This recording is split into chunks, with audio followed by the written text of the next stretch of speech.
नमस्कार. अडीचच्या बातमीपत्रात मी आशुतोष सावे आपलं स्वागत करतो. सुरुवातीला एक नजर ठळक बातम्यांवर. देशातल्या तरुण तंत्रज्ञांनी उद्योजक व्हावं आणि रोजगार निर्मिती करावी, राष्ट्रपतींचं आवाहन.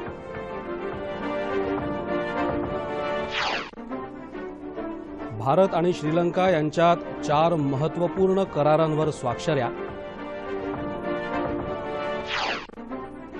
संयुक्त राष्ट्रांच्या सुरक्षा परिषदेत सुधारणा व्हावी यासाठीच्या दस्तावेजाला महासभेची एकमतानं मंजुरी. कायमस्वरूपी सदस्यत्वाच्या भारताच्या दाव्याला बळ. दुष्काळग्रस्त भागात मनरेगा अंतर्गत अतिरिक्त 50 दिवस काम उपलब्ध करून देण्याचा केंद्र सरकारचा निर्णय. शेतकऱ्यांच्या समस्यांसाठी राष्ट्रवादी काँग्रेसचं आज उत्तर महाराष्ट्रात जेल भरो आंदोलन. आणि पश्चिम रेल्वेच्या अंधेरी विलेपार्ले स्थानकादरम्यान उपनगरी गाडीचे डबे घसरल्यानं जलद गती मार्गावरची वाहतूक ठप्प, प्रवाशांचे हाल. आणि आता पाहूया सविस्तर वृत्त. देशातल्या तरुण तंत्रज्ञांनी उद्योजक व्हावं आणि रोजगार निर्मिती करावी असं आवाहन राष्ट्रपती प्रणव मुखर्जी यांनी केलं आहे. नागपूरमधल्या विश्वेश्वरय्या राष्ट्रीय तंत्रज्ञान संस्थेच्या 13व्या दीक्षांत समारंभात ते आज बोलत होते.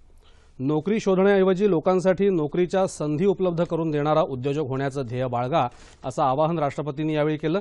यातून तुम्ही देशासाठी, समाजासाठी आणि जनतेसाठी संपत्ती निर्माण करू शकता आणि देशाच्या सर्वसमावेशक आणि शाश्वत विकासासाठी ते मोठं योगदान ठरेल असं राष्ट्रपती म्हणाले. जगातल्या सर्वोत्तम 200 विद्यापीठांच्या यादीत एकही भारतीय संस्था नसल्याची खंत गेली 3 वर्ष आपण सातत्यानं व्यक्त करत होतो. त्यानुसार अनेक पावलंही उचलली गेली. आज या यादीत 2 भारतीय संस्थांचा समावेश झाला आहे. याबद्दल आपल्याला आनंद वाटत असल्याच्या भावना राष्ट्रपतींनी यावेळी व्यक्त केल्या.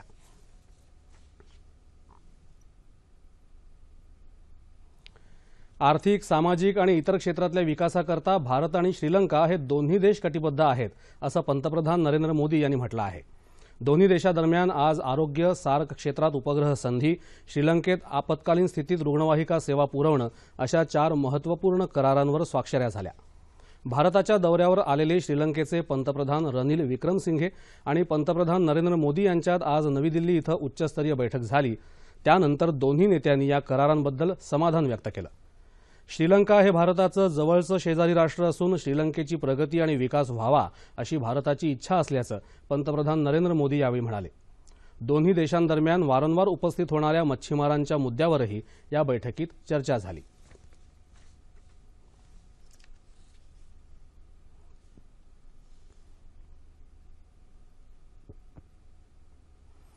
संयुक्त राष्ट्रांच्या सुरक्षा परिषदेत सुधारणा व्हावी यासाठीचा दस्तावेज संयुक्त राष्ट्रांच्या महासभेनं एकमतानं मंजूर केला आहे. भारतानं या निर्णयाचं स्वागत केलं असून महासभेच्या आजपासून सुरू होणाऱ्या 17व्या अधिवेशनात या दस्तावेजावर चर्चा सुरू होणार आहे. यामुळे पुनर्गठित सुरक्षा परिषदेत कायमस्वरूपी सदस्यत्व मिळवण्यासाठीच्या भारताच्या प्रयत्नांना बळ मिळणार आहे. ही अतिशय महत्त्वाची घडामोड असल्याचं परराष्ट्र व्यवहार मंत्रालयाचे प्रवक्ते विकास स्वरूप यांनी म्हटलं आहे. सुरक्षा परिषदेतल्या सुधारणांसंदर्भात गेली 2 दशकं चर्चा सुरू आहे. समविचारी देशांच्या सहकार्यातून सुरक्षा परिषदेत सुधारणा होऊ शकेल अशी आशा भारतानं व्यक्त केली आहे. कंबोडिया आणि लाओस या वायव्य आशियाई देशांच्या 4 दिवसांच्या दौऱ्यासाठी उपराष्ट्रपती मोहम्मद हमीद अन्सारी आज नवी दिल्लीहून रवाना झाले. या दौऱ्यात उपराष्ट्रपती उद्या कंबोडियाची राजधानी नॉम पेन इथं पंतप्रधान हुन सेन यांच्याशी चर्चा करतील. दोन्ही देशांमधले आर्थिक संबंध अधिक दृढ करण्यासोबतच आसियान देशांबरोबरची भागीदारी वृद्धिंगत करण्याच्या दृष्टीनं हा दौरा फलदायी ठरण्याची अपेक्षा आहे. कंबोडियातल्या सेमरेक इथल्या जगप्रसिद्ध ओमकार वाट मंदिरालाही उपराष्ट्रपती भेट देणार असून यामुळे पर्यटनाला चालना मिळेल. तसंच 2 राष्ट्रांमधल्या जनतेमध्येही संवाद वाढीला लागेल असं राजकीय निरीक्षकांचं मत आहे. भारत आणि पाकिस्तान दरम्यान 1965 मध्ये झालेल्या युद्धातल्या थरारक दृश्यांचं दर्शन घडवणाऱ्या शौर्यांजली या प्रदर्शनाला आजपासून नवी दिल्लीत सुरुवात झाली. राजपथावर सुमारे 700 मीटर क्षेत्रावर आयोजित केलेल्या या प्रदर्शनासाठी 28 दालनं तयार करण्यात आली आहेत. हे प्रदर्शन 6 दिवस खुलं राहणार असून यामध्ये युद्धात सहभागी झालेल्या भारताच्या भूदल, नौदल, हवाई दल तसंच केंद्रीय राखीव पोलीस दल, प्रसार माध्यमं आणि आंतरराष्ट्रीय रेडक्रॉस संघटना यांनी दिलेल्या योगदानाची माहिती नव्या पिढीला मिळू शकेल. भारतीय सेनेनं जप्त केलेला ऐतिहासिक पाकिस्तानी टँकरही या ठिकाणी पाहता येणार आहे. यानिमित्त आयोजित सोहळ्यात केंद्रीय संरक्षण मंत्री मनोहर पर्रिकर यांनी 1965च्या युद्धात शहीद झालेल्या जवानांना आज श्रद्धांजली वाहिली। भारतीय जवानांनी वेळोवेळी शत्रूला सडेतोड उत्तर दिल्याचं केंद्रीय वित्तमंत्री अरुण जेटली यावेळी म्हणाले।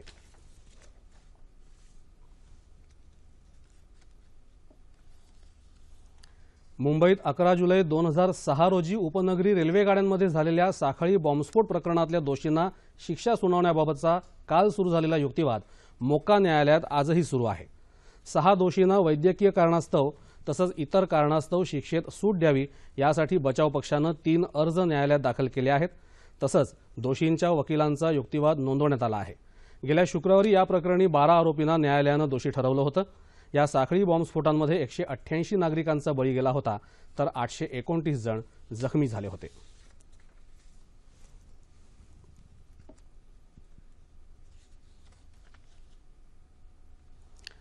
देशातल्या दुष्काळग्रस्त भागातल्या शेतकऱ्यांना सहाय्य करण्यासाठी मनरेगा योजनेअंतर्गत अतिरिक्त 50 दिवस काम उपलब्ध करून देण्याचा निर्णय केंद्र सरकारने घेतला आहे। सध्या महात्मा गांधी राष्ट्रीय ग्रामीण रोजगार हमी अधिनियमाअंतर्गत ग्रामीण भागातल्या मजुरांना 100 दिवसांचा रोजगार उपलब्ध करून दिला जातो। देशातली पावसाची तूट 16% पोहोचली आहे।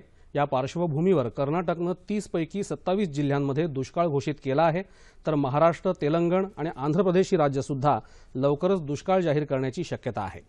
याचा विचार करून याबाबत निर्णय घेतला असल्याचं केंद्रीय कृषी मंत्रालयानं म्हटलं आहे।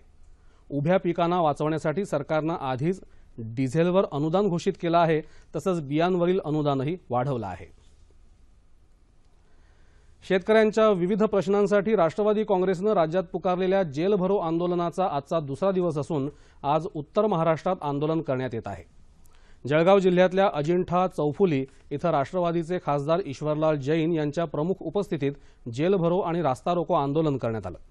नागपूर मुंबई राष्ट्रीय महामार्गावर आयोजित या जेल भरो आंदोलनात मोठ्या संख्येनं कार्यकर्ते सहभागी झाले होते। सुमारे तासभर चाललेल्या या आंदोलनामुळे वाहतूक ठप्प झाली होती, त्यामुळे नागरिकांची मोठी गैरसोय झाली। राज्यातल्या जिल्हा मध्यवर्ती सहकारी बँकांमध्ये गेल्या 15 वर्षात झालेल्या कथित गैरव्यवहारांचा आढावा घेण्याचे आदेश राज्य सरकारनं दिले आहेत। कृषी मंत्री एकनाथ खडसे यांनी जिल्हा सहकारी बँकांची आर्थिक स्थिती आणि त्यांनी शेतकऱ्यांना केलेल्या कर्ज पुरवठ्याची माहिती काल घेतली। सरकारी पैशांचा गैरवापर झाला असून राष्ट्रवादी काँग्रेसच्या नेत्यांच्या अधिपत्याखालील बँकांनी कर्जवसुली करताना जाणून बुजून विलंब केल्याचा आरोप खडसे यांनी केला। राज्य सरकारनं जिल्हा सहकारी बँकांना दिलेला निधी, बँकांनी केलेलं कर्जाचं वितरण, कर्जवसुली या सर्वांचा तपशीलवार अहवाल सादर करण्याचे आदेश शासनानं बँकांना दिले आहेत, असंही खडसे म्हणाले। या बँकांमधल्या गैरव्यवहारांना कारणीभूत असलेल्यांवर कारवाई केली जाईल असा इशाराही खडसे यांनी दिला।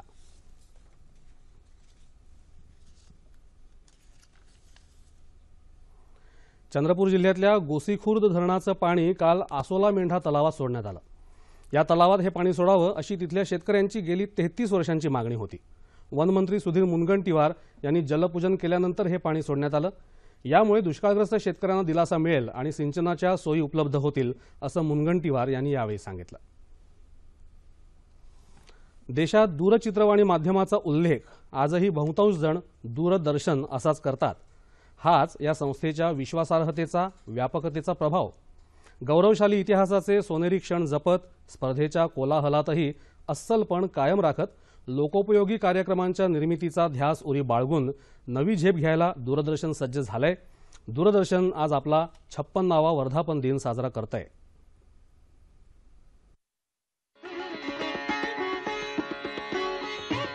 देशात 15 सप्टेंबर 1959 रोजी दूरचित्रवाणीचा जन्म झाला आणि मनोरंजन प्रबोधनानं थेट घरात प्रवेश केला। दूरदर्शननं याची देही याची डोळा हा आनंद लोकांपर्यंत पोहोचवला।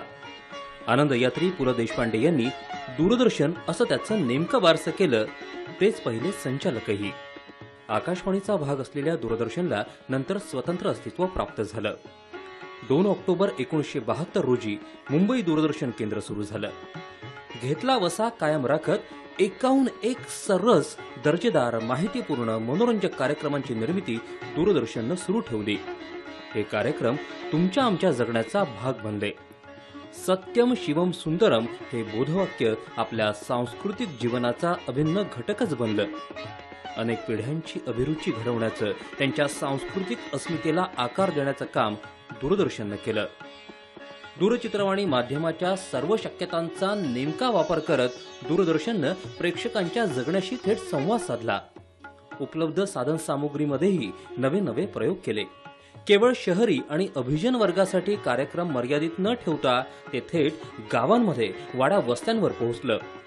मातीशी नाळ जोडत प्रत्येकाच्या जगण्यात सामावलं. आज मोठ्या संख्येनं उपलब्ध असणाऱ्या वाहिन्यांचा कोलाहल आहे. तंत्रज्ञानाच्या प्रगतीची थक्क करणारी झेप आहे. 24 तास बातम्यांचा रतीब आहे. त्यातही दूरदर्शननं आपलं अस्सलपण कायम राखलंय. स्वतंत्र वृत्तवाहिनीसह तब्बल 35 वाहिन्या विश्वासार्हतेचा मुकुट अभिमानानं मिरवत आहेत. देशातल्या 90% नागरिकांपर्यंत पोहोचलेलं एकमेव माध्यम असणाऱ्या दूरदर्शननं समाज जीवनच व्यापून टाकलंय.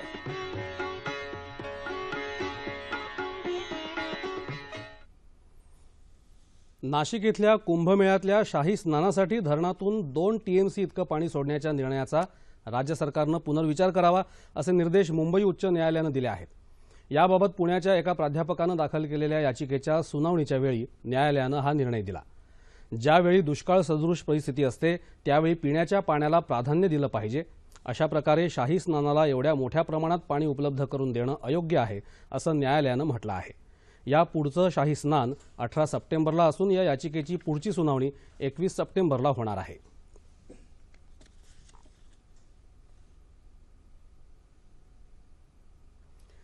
कर्मचारी राज्य विमा महामंडळाला अधिक सक्षम करण्यासाठी राज्यांना अधिक अधिकार देण्यात येतील असं केंद्रीय श्रम आणि रोजगार राज्यमंत्री बंडारू दत्तात्रय यांनी सांगितलं. औरंगाबाद इथं काल कर्मचारी राज्य विमा महामंडळाच्या उपक्षेत्रीय कार्यालय तसंच महामंडळानं वाळुंज इथं उभारलेल्या आदर्श औषधालय आणि निदान केंद्राच्या उद्घाटन प्रसंगी बंडारू दत्तात्रय बोलत होते. राज्य कर्मचारी विमा योजनेचा विस्तार करण्यात येत असून लवकरच देशातील 393 जिल्ह्यांमध्ये ही योजना सुरू करणार असल्याचं त्यांनी यावेळी सांगितलं. बांधकाम, शेतमजूर यासारख्या असंघटित क्षेत्रातील कामगारांनाही या योजनेत समाविष्ट करून घेण्यात येणार असल्याचं ते म्हणाले. कार्यक्रमानंतर पत्रकारांशी बोलताना दत्तात्रय यांनी कामगार कायद्यात सुधारणा करण्यात येत असून सध्याच्या 44 कायद्यांऐवजी फक्त 4 संहिता करण्यात येणार असल्याचं सांगितलं. यावेळी खासदार चंद्रकांत खैरे यांच्यासह अन्य मान्यवर उपस्थित होते. भारतीय रिझर्व्ह बँकेनं सहारा इंडिया फायनान्शियल कॉर्पोरेशनचं बिगर बँकिंग वित्तीय संस्था नोंदणीचं प्रमाणपत्र रद्द केलं आहे. हा परवाना 3 सप्टेंबरपासून रद्द करण्यात आला असून यापुढे सहारा कंपनी बिगर बँकिंग वित्तीय संस्था म्हणून कामकाज करू शकणार नाही असं रिझर्व्ह बँकेनं स्पष्ट केलं आहे. सेबी अर्थात भारतीय रोखे आणि विनिमय मंडळानंही याआधी सहारा समूहाच्या म्युच्युअल फंड यासारख्या आर्थिक व्यवहारांमधल्या गुंतवणुकीचे परवाने रद्द केले आहेत. गुंतवणूकदारांचे कोट्यवधी रुपये बुडवल्याप्रकरणी सहारा समूहाचे प्रमुख सुब्रतो रॉय गेल्या वर्षीपासून गजाआड आहेत.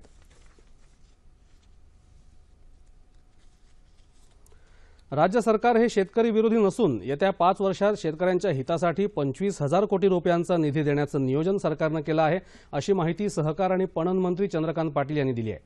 सांगली जिल्ह्यात कडेगाव इथं भाजपा मेळाव्यात ते काल बोलत होते.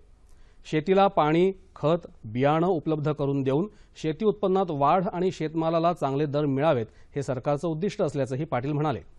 दरम्यान सांगली जिल्ह्यात कडेगाव इथं झालेल्या आदर्श माता पुरस्कार सोहळ्यात राज्यातल्या 5 आदर्श मातांना यावेळी गौरवण्यात आलं.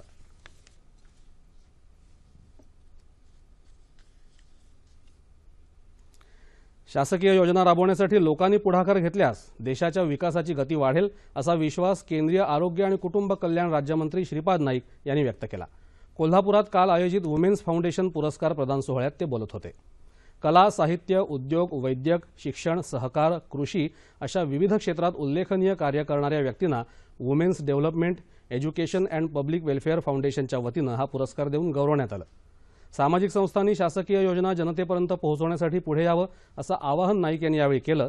यावेळी नाईक यांच्या हस्ते गौरव पुरस्कार अंकाचं प्रकाशन करण्यात आलं.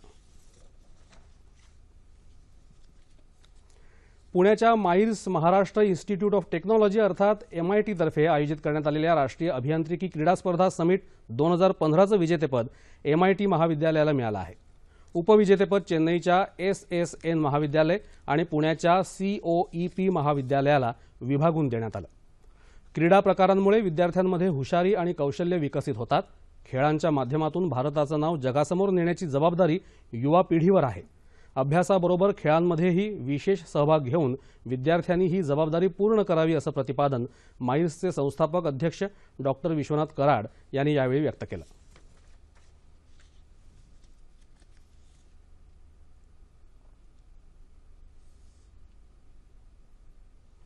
सोलापूर तालुक्यात केगाव इथल्या पंडित दीनदयाळ उपाध्याय दंत महाविद्यालयातल्या गैरसोयी तसंच विद्यालयाकडून वारंवार होणारी फी वाढ अशा विविध मागण्यांकडे शासनाचं लक्ष वेधण्यासाठी विद्यार्थ्यांनी आजपासून जिल्हाधिकारी कार्यालयासमोर बेमुदत धरणं आंदोलनाला सुरुवात केली आहे. या महाविद्यालयात 300 विद्यार्थी शिकत असून इथं विद्यार्थ्यांच्या सुरक्षिततेसाठी साधनं नाहीत. अनुत्तीर्ण विद्यार्थ्यांना पुन्हा परीक्षेला बसण्यासाठी शासनाच्या नियमानुसार 30,000 रुपये फी असताना महाविद्यालय 1 लाख रुपये घेत आहे. विद्यार्थ्यांसाठी अन्न पाण्याची सोय नाही अशा अनेक तक्रारी विद्यार्थ्यांनी केल्या आहेत. आंदोलनाचा आज पहिला दिवस असून विद्यार्थ्यांनी आपल्या विविध मागण्यांचं निवेदन जिल्हाधिकारी तुकाराम मुंडे यांना दिलं आहे.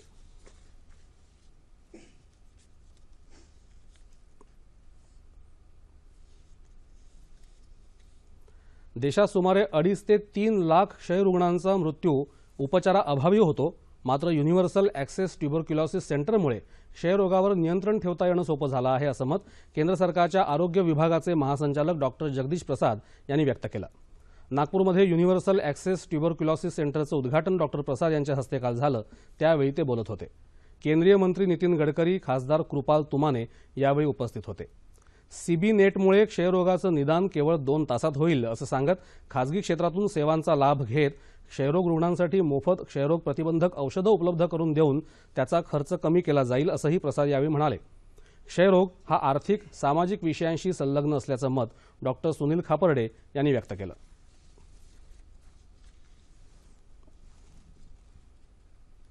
आपल्याला त्यासाठी टीबी हा देशाचा मुक्त व्हायला पाहिजे. ह्यासाठी भारत सरकारच्या पुष्कळ योजना आहेत आणि RNTCP प्रोग्राममध्ये ह्या इंटेन्सिफाय केस finding for the TB in slums area, tribal area किंवा मायग्रंट पॉप्युलेशन याच्यामध्ये आपल्याला जास्तीत जास्त TBचे पेशंट मिळू शकतात आणि त्यासाठी ते आपल्याला डिटेक्ट करावं लागेल. आणि देशामध्ये हा एक मोठा MDR TBचा एक मोठा प्रॉब्लेम आहे आणि तो सॉल्व करायसाठी मुंबई मिशननी जो कार्य केलं ते अत्यंत उल्लेखनीय आहे आणि आपल्याला त्यासाठी अर्ली डिटेक्शन अँड ट्रीटमेंट हा मोठा मंत्र आहे. अमरावती जिल्ह्यातल्या मेळघाटातलं हरिसाल हे गाव मायक्रोसॉफ्टच्या मदतीनं येत्या 100 दिवसात देशातलं पहिलं आदर्श डिजिटल गाव म्हणून साकारण्यात येणार असून त्यासाठी सर्व विभाग प्रमुखांनी सांघिक प्रयत्न करावेत असं आवाहन जिल्हाधिकारी किरण गित्ते यांनी केलं. डिजिटल गाव साकारण्याच्या दृष्टीनं काल हरिसाल गावाची पाहणी करण्यात आली. त्यावेळी ते बोलत होते. डिजिटल गावासाठी 14 लोकांची समिती नेमण्यात आली आहे. गावातल्या तरुणांना कौशल्य विकासाचं प्रशिक्षणही मायक्रोसॉफ्टच्या मदतीनं देण्यात येणार आहे. तसंच मेळघाटातल्या विजेचा प्रश्न सोडवण्यासाठी ऑप्टिकल फायबरचा वापर करण्यात येणार आहे असंही गित्ते यावेळी म्हणाले.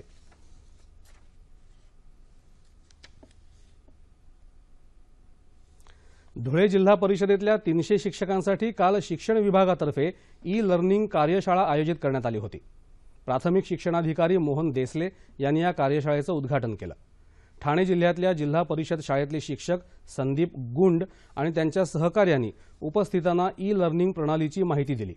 डिजिटल तंत्रज्ञानाची गरज, डिजिटल शाळेतली शिक्षकाची भूमिका, त्यातली शिक्षण पद्धती, रिसोर्स मेकिंग म्हणजे काय, तसंच हायटेक अर्थात उच्च तंत्रज्ञानावर आधारित शाळा कशी उभी करायची याविषयी सविस्तर माहिती त्यांनी स्लाईड शोच्या माध्यमातून शिक्षकांना करून दिली. शालेय विद्यार्थ्यांना टॅबच्या माध्यमातून शिक्षण देण्यासंबंधी उपयुक्त माहितीही त्यांनी यावेळी सादर केली. देशात अभियांत्रिकी क्षेत्रात स्वतःच्या प्रयोगशीलतेनं नवं पर्व निर्माण करणाऱ्या मोक्षगुंडम विश्वेश्वरय्या यांच्या जयंती. त्यांच्या जयंतीनिमित्त देशात अभियंता दिन साजरा केला जातो. कर्नाटकातल्या मुद्देनहळ्ळी या गावी 15 सप्टेंबर 1860 रोजी विश्वेश्वरय्या यांचा जन्म झाला. BA करून अभियांत्रिकीची पदवी परीक्षाही ते प्रथम श्रेणीनं उत्तीर्ण झाले. आपल्या ज्ञानाचा लोकांच्या हितासाठी फायदा व्हावा यासाठी ते झटले. सिंध प्रांतातल्या सक्कर शहराला सिंधू नदीतून पाणी पुरवठा करण्यासाठी त्यांनी सक्कर बंधारा बांधला. शेतकऱ्यांसाठी ब्लॉक सिस्टीम शोधली. धरणातलं वाया जाणारं पाणी थांबवण्यासाठी स्वयंचलित स्लुईस दरवाजाची रचना केली. हैदराबादमध्ये मुसा आणि ईसा या नद्यांवर धरणं बांधली. तसंच कावेरी नदीवर कृष्णराज सागर धरणाची योजनाही त्यांनी प्रभावीपणे आखली. पुराच्या पाण्यापासून होणारं नुकसान टाळण्यासाठीही विश्वेश्वरय्या यांनी साकारलेल्या रचना अभियांत्रिकी क्षेत्रात फार मोलाच्या आहेत. तसंच 1955 साली भारतरत्न या सर्वोच्च नागरी पुरस्कारानं त्यांना गौरवण्यात आलं. डबघाईला आलेल्या साखर कारखान्यांना तसंच जिल्हा मध्यवर्ती सहकारी बँकांना सरकार जशी कोट्यवधी रुपयांची मदत करतं, त्याच धर्तीवर दुष्काळ पीडित शेतकऱ्यांना सरकारनं तातडीनं मदत करावी अशी मागणी पीपल्स रिपब्लिकन पार्टीचे अध्यक्ष जोगेंद्र कवाडे यांनी केली आहे. अकोला इथं क्षेत्र विकास निधीतून बांधण्यात आलेल्या व्यायामशाळेच्या उद्घाटनानंतर ते काल पत्रकारांशी बोलत होते. राज्यात युती सरकारच्या वर्षभराच्या काळात लक्षात राहील असं एकही काम झालं नाही. महाराष्ट्र टँकरमुक्त करण्याची घोषणाही हवेतच विरून गेली आहे अशी टीका त्यांनी यावेळी केली. शेतकऱ्यांना कर्जमुक्त करावं, शेतमजुरांनाही अन्न सुरक्षा योजनेचा लाभ द्यावा, दलितांवरच्या अत्याचारांविरोधात सरकारनं कठोर उपाययोजना कराव्यात असंही कवाडे म्हणाले.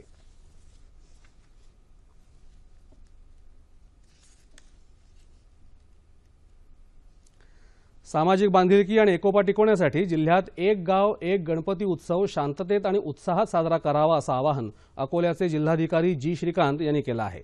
जिल्हाधिकारी कार्यालयात आयोजित शांतता समितीच्या बैठकीत ते आज बोलत होते.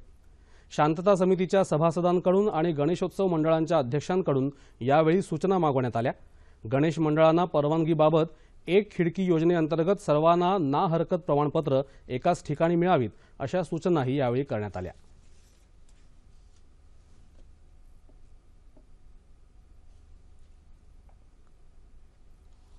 सण साजरे करण्याच्या उत्साहात आपण निसर्गाला हानी पोहोचवू लागलो आहोत का? उत्सवादरम्यान अनेक प्रकारचं प्रदूषण होत असतं.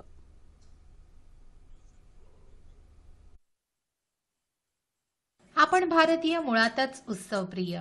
आपल्याकडे प्रत्येक उत्सव म्हणजे अगदी जल्लोषात देहभान विसरून साजरा केला जातो.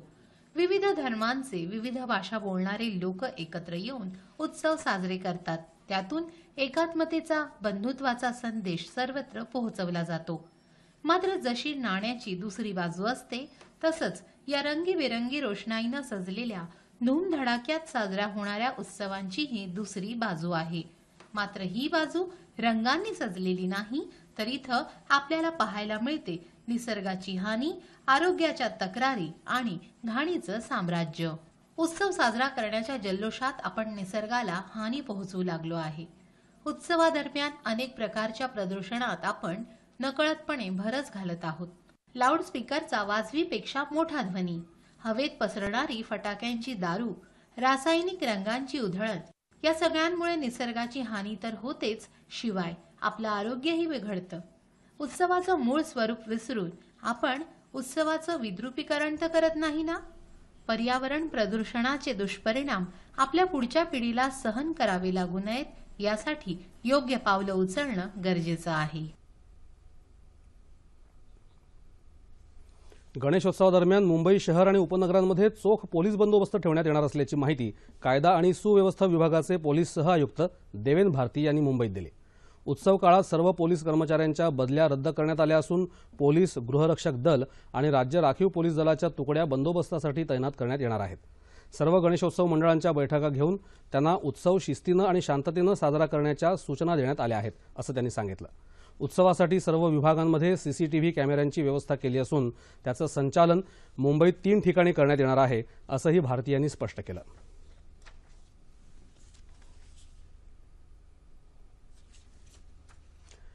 हार्बर रेल्वेपाठोपाठ आज सकाळी पश्चिम रेल्वे मार्गावरही उपनगरी गाडीचे डबे घसरल्याची घटना घडली.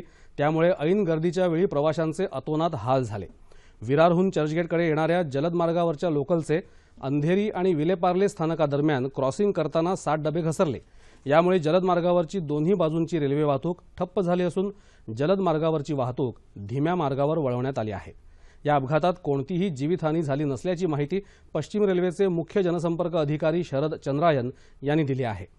रेल्वे अभियंत्यांचं पथक घटनास्थळी दाखल झालं असून वाहतूक पूर्ववत करण्यासाठी अथक प्रयत्न सुरू असल्याचंही चंद्रायन यांनी सांगितलं. संध्याकाळी 7 वाजेपर्यंत डाऊन म्हणजेच चर्चगेट विरार या जलद मार्गावरची वाहतूक सुरू करण्यात येईल, तर अप मार्गावरची वाहतूक रात्री उशिरापर्यंत सुरळीत होईल असंही चंद्रायन म्हणाले. या अपघाताचा हार्बर रेल्वेवरही काहीसा परिणाम झाला असला तरी अंधेरी ते सीएसटी ही हार्बर रेल्वे मार्गाची वाहतूक सुरू आहे. दरम्यान प्रवाशांच्या सोयीसाठी म्हणून बेस्ट प्रशासनाकडून अंधेरी ते विलेपार्ले दरम्यान जादा 15 बसेस सोडल्या असल्याचं बेस्टचे जनसंपर्क अधिकारी मनोज वराडे यांनी सांगितलं आहे. आणि आता पाहूया हवामान वृत्त. येत्या 48 तासात कोकणात बहुतांश ठिकाणी तर मध्य महाराष्ट्र, मराठवाडा आणि विदर्भात अनेक ठिकाणी पाऊस पडेल असा अंदाज हवामान विभागानं व्यक्त केला आहे. कोकण, विदर्भ आणि मध्य महाराष्ट्रात तुरळक ठिकाणी मुसळधार पावसाचा इशारा हवामान विभागानं दिला आहे. आणि शेवटी ठळक बातम्या पुन्हा एकदा. देशातल्या तरुण तंत्रज्ञांनी उद्योजक व्हावं आणि रोजगार निर्मिती करावी, राष्ट्रपतींचं आवाहन. भारत आणि श्रीलंका यांच्यात 4 महत्त्वपूर्ण करारांवर स्वाक्षऱ्या.